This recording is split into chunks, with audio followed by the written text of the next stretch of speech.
example, this clip from ODD TV. Plan that NASA has is to build a rocket called SLS, which is a heavy lift rocket. It's something that is much bigger than what we have today, and it will be able to launch the Orion capsule with humans on board, as well as landers or other components to destinations beyond Earth orbit. Right now, we only can fly in Earth orbit. That's the farthest that we can go. And this new system that we're building is going to allow us to go beyond and hopefully take humans into the solar system to explore. So the moon, Mars, asteroids, there's a lot of destinations that we could go to, and we're building these building block components in order to allow us to do that eventually. And unlike the previous program, we are setting a course with specific and achievable milestones. Early in the next decade, a set of crewed flights will test and prove the systems required for exploration beyond low Earth orbit. Multiple government outlets have leaked this information on purpose because they want you to follow the breadcrumbs back to the outlets that cover this propaganda. In this clip, you heard exactly what they wanted you to hear. And in these other clips, you're seeing exactly what they want you to see. And while it points towards mass deception, what it might suggest is mass deflection. These kind of mosquitoes are here in the United States. And we now know that these mosquitoes can get Zika virus very easily from biting somebody, and the world is flat, right? The World Cup happened, and then all of a sudden, people from Brazil went all over the world, and the world is flat, right? And the world is flat, right? Zika contamination. It's a public health nightmare. And so I think when we all look at this, we have to learn from it. Zika will be the first of many viruses over the years because the world is flat. Because the world is flat. Because the world is.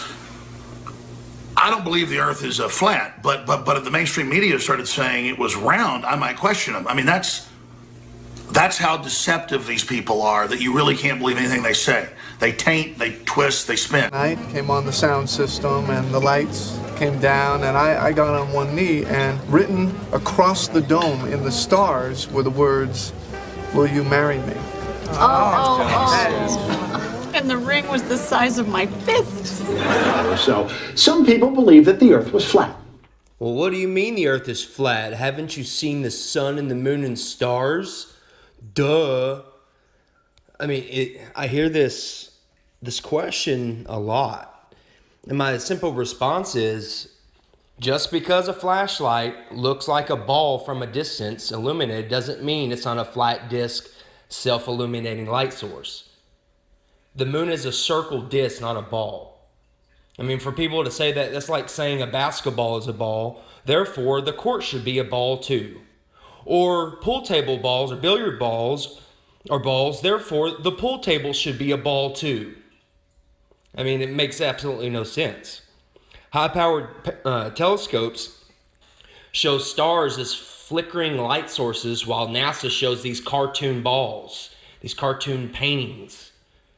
Just because a flashlight looks like a ball from a distance doesn't mean it's on a flat disk self-illuminating light source.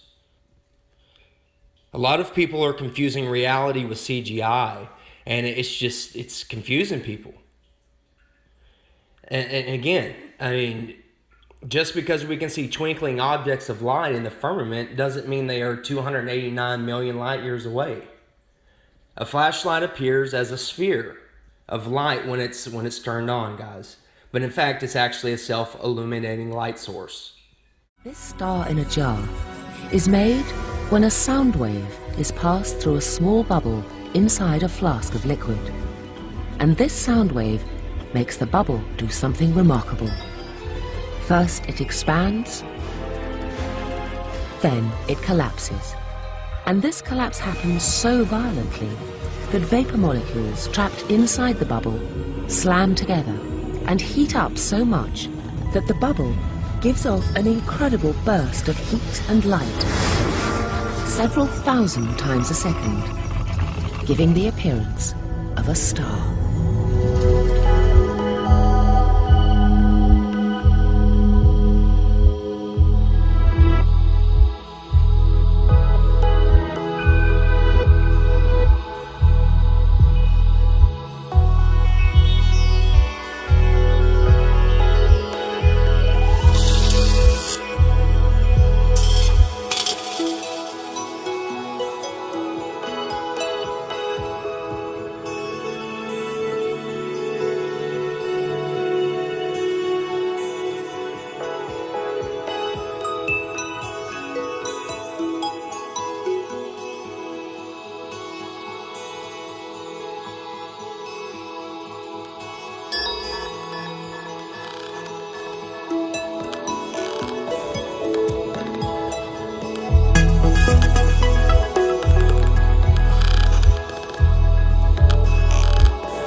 If I say that the world is round and someone else says it's flat, that's worth reporting. But you might also want to report on a bunch of scientific evidence that seems to support the notion that the world is round. The journalist's obligation when writing a story is to give equal column space to all sides, or half to one of each side.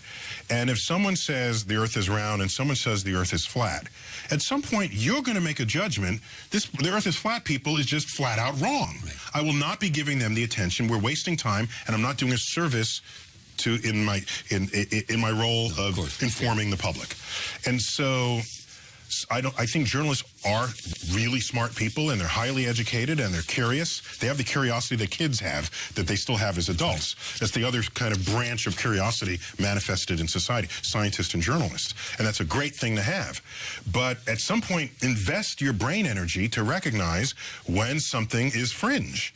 I'm sorry to have to tell you this, but you are a journalist. You are a journalist. No, you don't have to apologize. I'm not apologizing. I host a talk show, so I can't say I'm not a journalist. Well, not only that, you're in pursuit of questions. Yes. I agree that I'm a journalist, as are scientists who ask questions. The only part of the question we don't ask is the who. Here's the thing. If you had a political faction that insisted that we teach that the world is flat, and it's a conspiracy of scientists and others who published these pictures where the world was round. After a while, people would insist that you not teach that anymore. Well, let me say that the evidence for the age of the Earth is every bit as compelling. The Earth is 4.5 billion years old, not 6 or 10,000 years old. Why did this report come out? But Bill, isn't it a problem when science guys attempt to bully other people? I mean, Nick here had to say, I'm not a denier. He had to get it up. I'm not a denier, because really, the science group has tried to shame anyone who dares question this, and the point I'm trying to make is it's not working with the public. Even a political conspiracy. My friends, these people are so out of touch with science that they believe rising sea levels don't matter because in their view the extra water is just going to spill out over the sides of a flat Earth. They're wrong, obviously. For the benefit of those who may still question the 97% of peer-reviewed studies on climate change, let me just underscore, you don't need to be a scientist to know that the Earth is round, that the sun rises in the east and sets in the west, and that gravity is the reason that objects fall to the ground.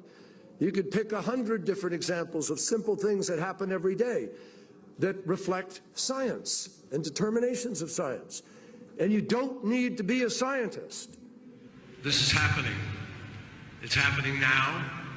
It's happening faster than scientists had predicted it would, and it's happening to greater degrees than scientists predicted it would.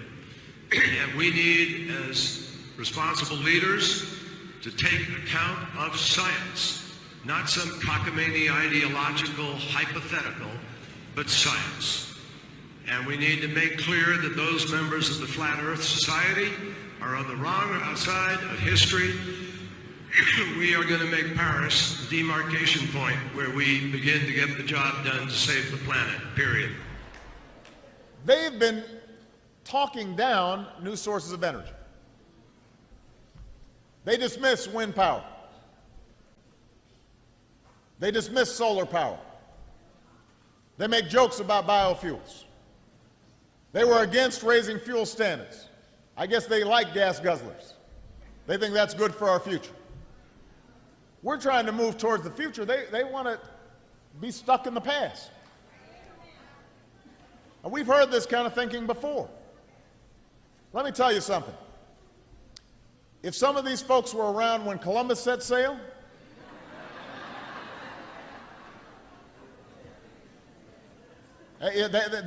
they must have been founding members of the Flat Earth Society. They would not have believed that the world was round.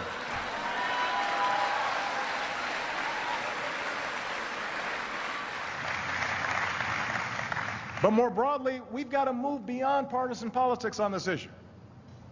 I want to be clear. I am willing to work with anybody.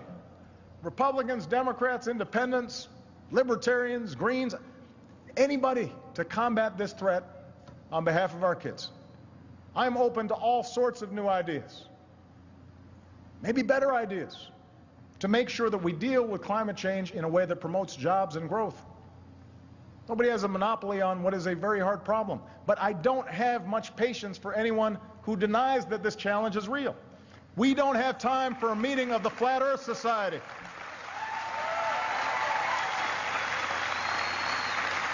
What responsibility do you think members of the media have to portray science correctly? Yeah, I think the media has to sort of come out of this ethos that I think was in principle a good one, but it doesn't really apply in science. The ethos was whatever story you give, you have to give the opposing view, and then you could be viewed as balanced. In the clip that you showed of the president, you don't talk about the spherical Earth with NASA in it and then say, oh, now let's give equal time to the flat earthers. Plus, science is not there for you to cherry pick.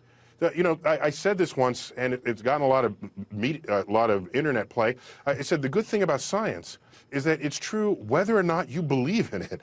All right? I guess you can decide whether or not believe in it, but that doesn't change the reality of an emergent scientific truth. My friends, these people are so out of touch with science. You don't need to be a scientist to know that the Earth is round.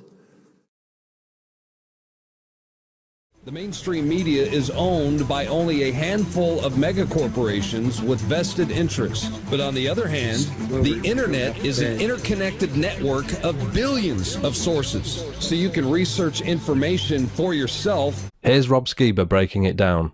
Hey, all right, do you see Photoshop? Yes. Yeah. Okay, and if those of you think this technical difficulty was planned and think I'm scamming you, go do it for yourself.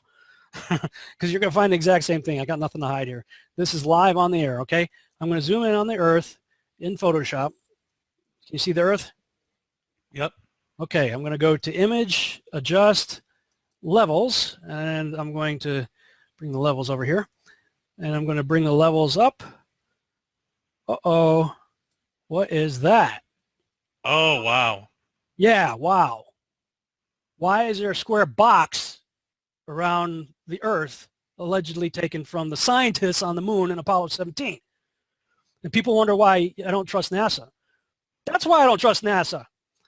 I mean, they're always out there saying, you know, Rob, everybody's trying to show you stuff from space and you keep rejecting it. This is why I reject it.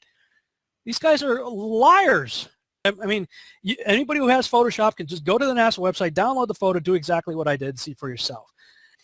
Then you got other pictures like this, the blue marble, right, that come out. Okay, well, there's a big problem with the blue marble, and I'm going to zoom in here and show you what the problem is. These are all composite images where they are really not very good at Photoshop because they're using the Photoshop clone tool to replicate clouds. This cloud is a copy of this cloud. See the formations? They're identical formations, side by side. Wow. Right? These right here, side by side, side by side. See this kind of W-looking shape right here, replicated right here. This cloud is exactly the same as that cloud. You know, same clouds right there, and same thing on the other side of the world. They got the same thing going on. They got careless. Here, look, 1, 2, 3, 4, 5 of the same formations replicated right there. These two replicated, same exact formations right here. This right here is clone of that right there. I mean, really? So you're telling me that we could take pictures of Jupiter and Saturn, huge, massive planets, and now we're out going to Pluto, but we don't have one legitimate picture of the Earth from space that's not a composite? Really? They can't prove the globe because it doesn't exist. Because people are waking up. And no matter how much they try to suppress this flat earth movement, oh, it's going to keep moving one way or another. Which way does it go? East to west or west to east? Well, it worries me. I bet the children will know. I shouldn't worry. You can teach them far more important things. Various currents and temperatures and everything make a lot of sense on the flat Earth model, where these hot temperatures right here was essentially the equatorial region on the globe, model, this is where the sun and moon would be going around.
The world is around, see? But we all know it's a flat, right?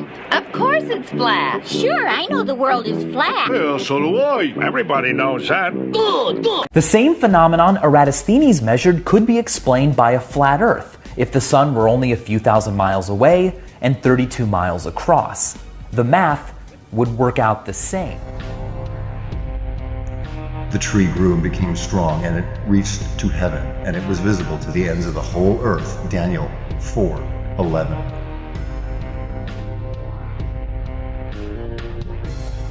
And the moon will not give her light, and the stars will fall from heaven. Matthew 24:29.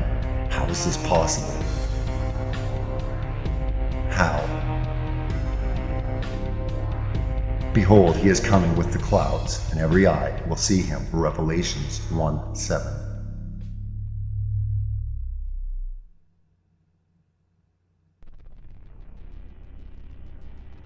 We have to look to the truth of the Word of God. The world has lied to us. Satan, the god of this world, has blinded the eyes of those that can't see the truth. There's connections. We need to look and see different. Think. Could everything be connected? Could the world system be set up to destroy the foundations of God with NASA? With science? Right from the beginning, the foundations of God's Word have been tampered with, have been distorted. Satan is the god of this world, and he's distorting everything with his agencies set up to deceive us.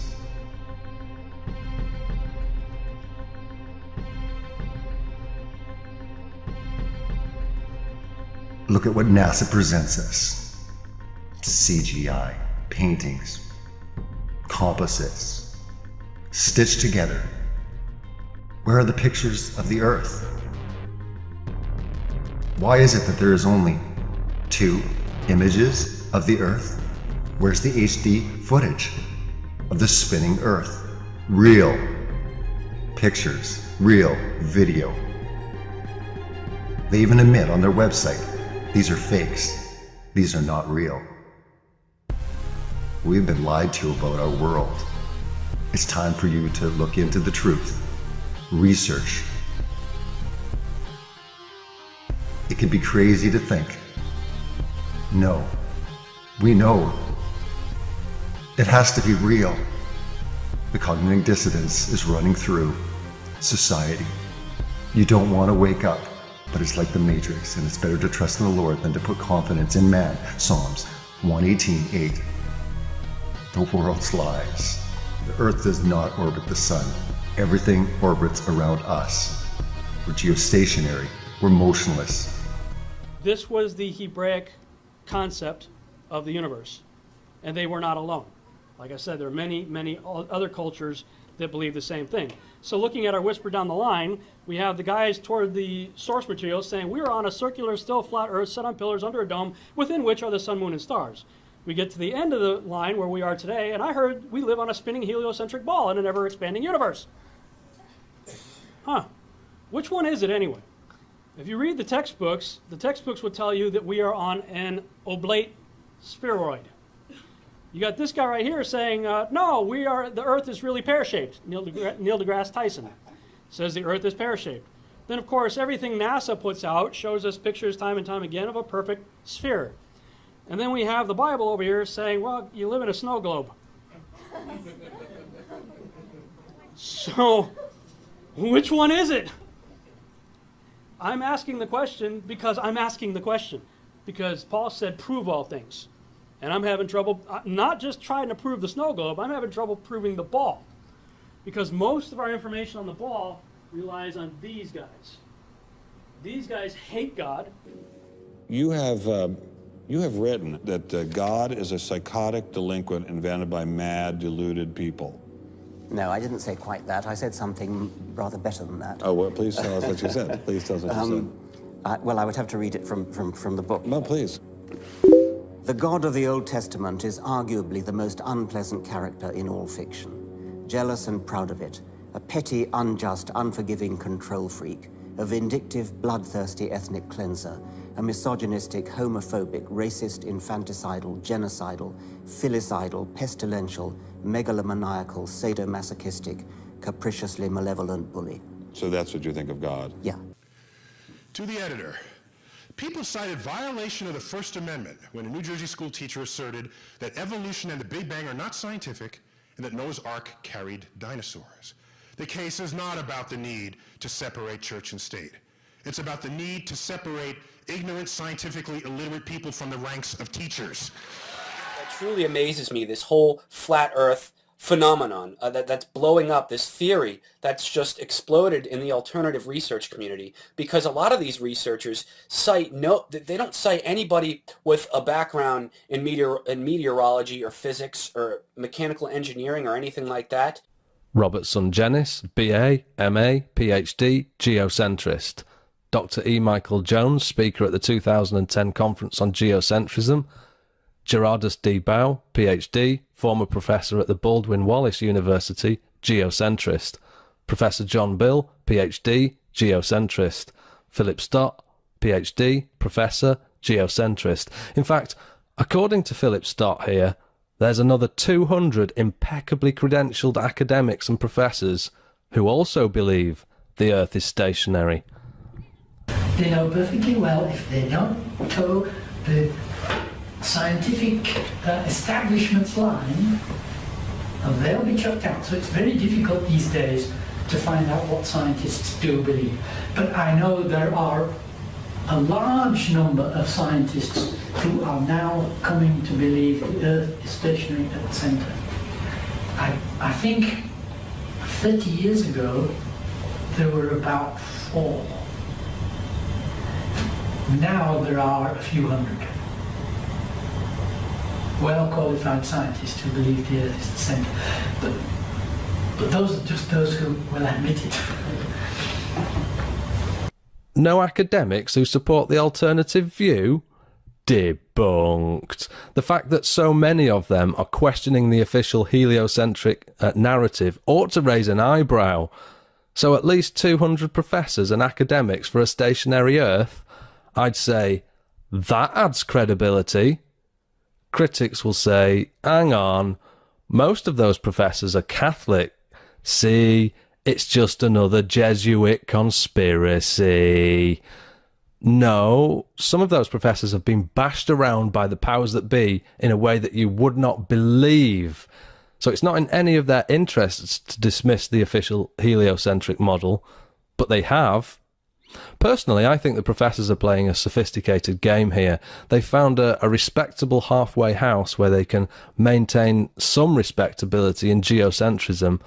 The ball Earth theory is pushed way into the background of their theories, and it's left up to you, the viewer, to connect the dots, because a stationary Earth lends itself to a flat one. So the professors are being very, very clever here, and I'm just loving the dynamic of it all.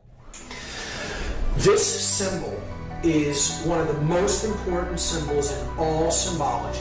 It is the most prominent symbol on our $1 bill. It is one of the most viewed symbols on Earth. And very few people understand what it really means. We see the elements of the symbol being the words Annuit Coeptis at the top. Then we have a pyramid with its capstone missing. The capstone is cut off, so it is an incomplete pyramid. Atop the pyramid, as a two-dimensional slit in the sky, it could be seen, a two-dimensional opening or a rift in the sky. From behind that, we see an eye, and that eye is bathed in light.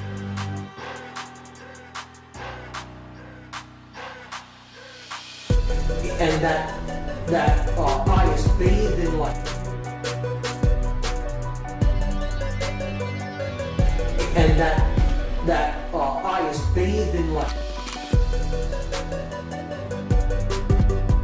So we have to understand each element. Each element is here not by accident, it is there by design. And the makers of this sigil, because that's what this is a sigil, which is comprised of many symbols, put nothing on it by accident. And everything has a meaning in this. So let's start to break down the symbols one at a time. The word seclorum is put into a Latin dictionary, and then you see it is a word modification, a truncation. CL is derived from CUL. So an internal CL might be rendered by CUL, thus giving us seculorum. And seculum, seculi, is a noun that means world, universe, secular, temporal, earthly, or worldly affairs, cares, or temptation.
Time for a meeting of the Flat Earth Society. They must have been founding members of the Flat Earth Society. They would not have believed that the world was round. I was talking with a gentleman from Belcom, and we were discussing the lie. Everything he was telling me was different from what we were being told was the truth.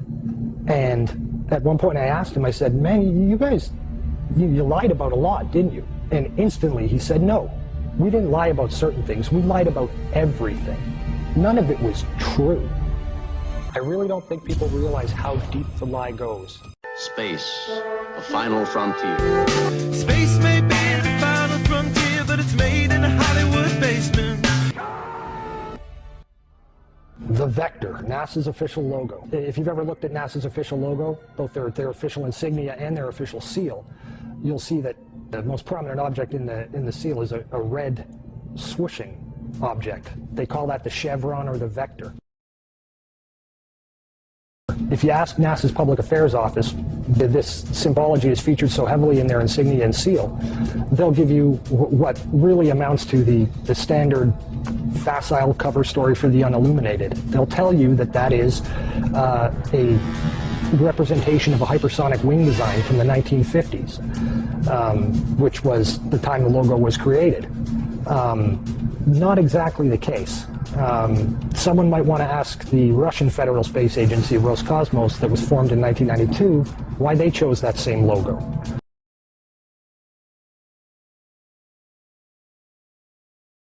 And while you're at it, you can go ask the Chinese, who formed their space agency in 1996, why in the world they're using a hypersonic wing design from the 1950s as their official logo. Then you can ask the Japanese, the South Koreans, Taiwanese, Malaysia, Mexico, Iran, all of these countries, even Bulgaria.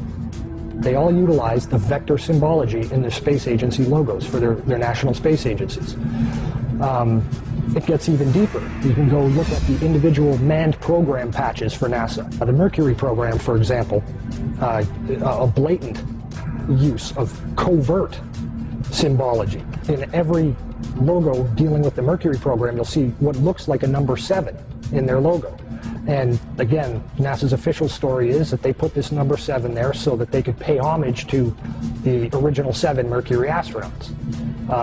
Kind of forgetting the fact that only 6 Mercury astronauts actually flew into space, because number 7 never did. Deke Slayton had a heart problem, so he didn't get to go up.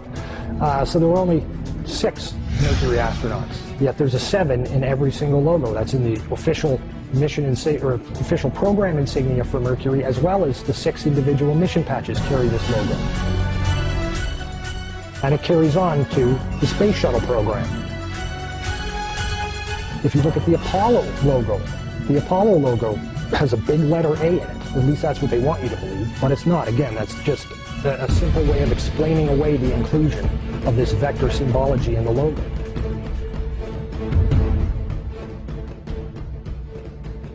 If you go to the Space Shuttle program, the original Space Shuttle STS program patch is a triangular patch that, again, hides the use of the chevronic vector symbology. And that also goes for many of the STS-specific mission patches. Every single one of the International Space Station expedition patches carry the vector symbology. The Russian Mir space station used the vector symbology. That was their official logo.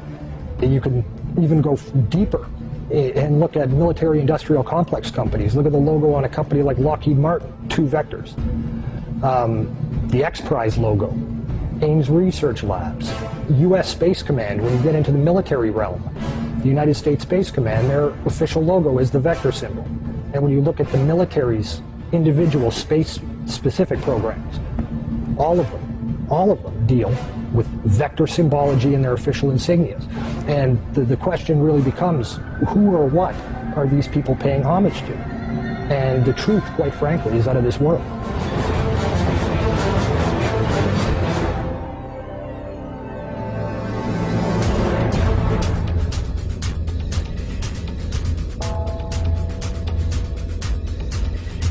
Kicks and deals.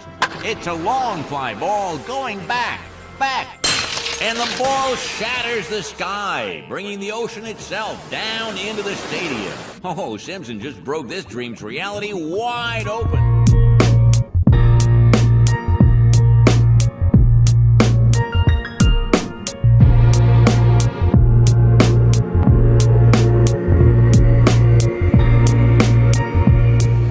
Photo painting.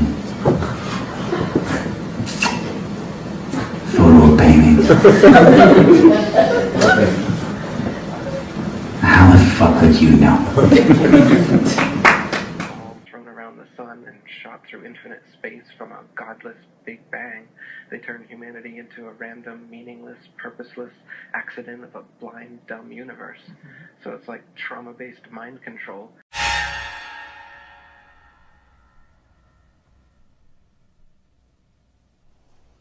This is the construct. It's our loading program. We can load anything from clothing to equipment, weapons, training simulations, anything we need.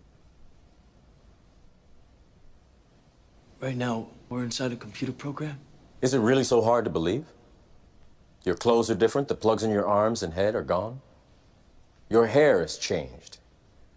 Your appearance now is what we call residual self-image. It is the mental projection of your digital self. This isn't real. What is real? How do you define real? If you're talking about what you can feel, what you can smell, what you can taste and see, then real is simply electrical signals interpreted by your brain. This is the world that you know. The world as it was at the end of the 20th century. It exists now only as part of a neural interactive simulation that we call the Matrix. You've been living in a dream world, Neo. This is the world as it exists today.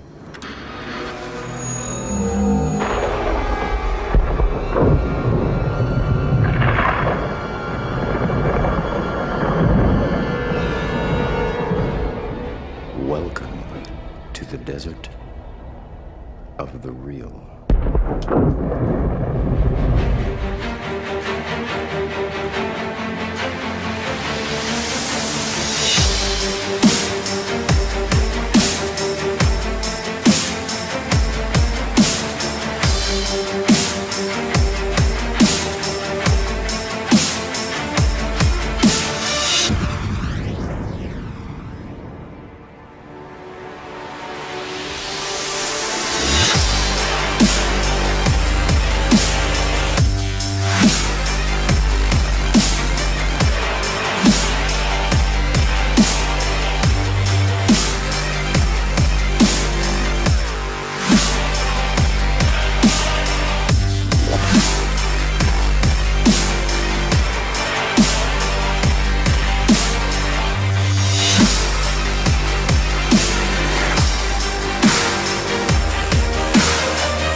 Weather balloons travel all the way to the very edge of space.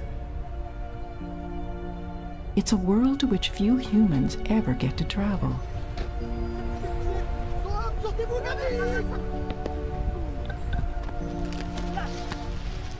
But now, for the first time ever, 360-degree cameras have made it possible for us to immerse ourselves in that voyage. You actually see how comfy it is? This will be the highest that any 360-degree camera has ever traveled.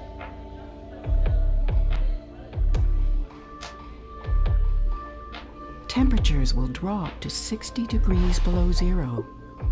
Pressure will drop almost to a complete vacuum. Every component has to be tested and certified to make absolutely sure that it won't fail, break apart, or cause a fire that could endanger the mission.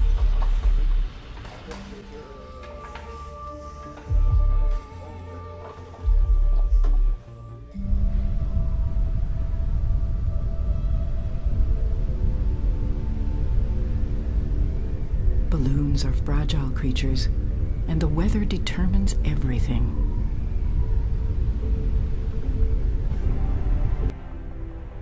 Donc, ce qu'on voit plus loin là-bas, c'est les gonfleurs qui sont en train de gonfler le ballon à l'hélium. On peut voir les remorques d'hélium plus loin là-bas.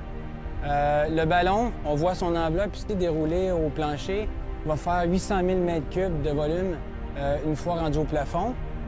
Plus proche ici, on a la nacelle de l'enveloppe, suivie du mécanisme de séparation, puis suit le parachute.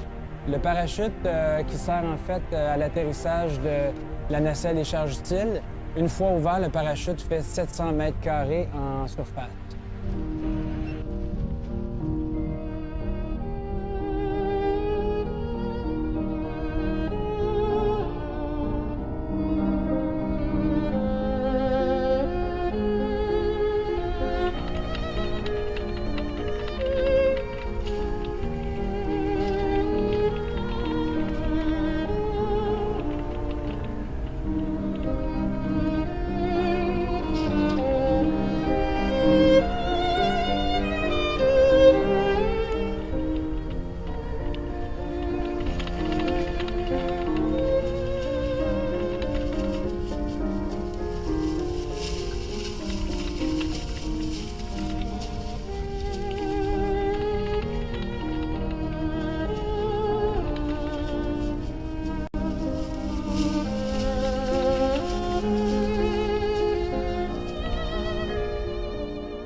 Just can't ignore, and this world's gonna see what I'm standing